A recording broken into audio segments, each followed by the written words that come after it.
ఇంట్లో ఉన్న అక్కని పంపించేసి చెల్లిని హౌస్ లోపలికి స్వాగతిస్తూ కనిపించేసిన బిగ్ బాస్ యాజమాన్యం. ఇంకా ఎదురు చూస్తున్న సండే ఫండే వీకెండ్ వచ్చేస్తుంది. ఇంకా నాగార్జున గారు స్టేజ్ పైకి అడుగు పెట్టేసి ఒక్కొక్క హౌస్ మెంట్స్ కోసం మాట్లాడుతూ ఫైనల్గా అయితే లియెస్ట్ ఓటింగ్లో ఉన్న సోనియాని అయితే హౌస్ నుంచి పంపించేస్తున్నారు. అయితే ఇంకా హౌస్లో సోనియాని బిగ్ బాస్కి పెద్దగా అక్కర్లేదని కూడా చెప్పుకోవచ్చు. టాప్ కంటెస్టెంట్స్ కదా, వైల్డ్ కార్డ్ ద్వారా వస్తున్న కంటెస్టెంట్స్ ఇంకా టీఆర్పీ పెంచే విధంగా ఉన్నారు.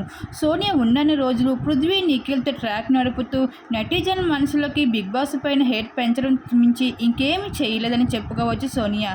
అయితే ఇంకా లియెస్ట్ ఓటింగ్తో రావడంతో తనని సీక్రెట్ రూమ్లో పెట్టే ఆలోచనలో ఒకవైపు ఉన్నప్పటికీ సోనియాని పంపించడమే మెరుగు అంటూ టీం సభ్యులు అయితే మాట్లాడుకుంటూ ఉన్నారు.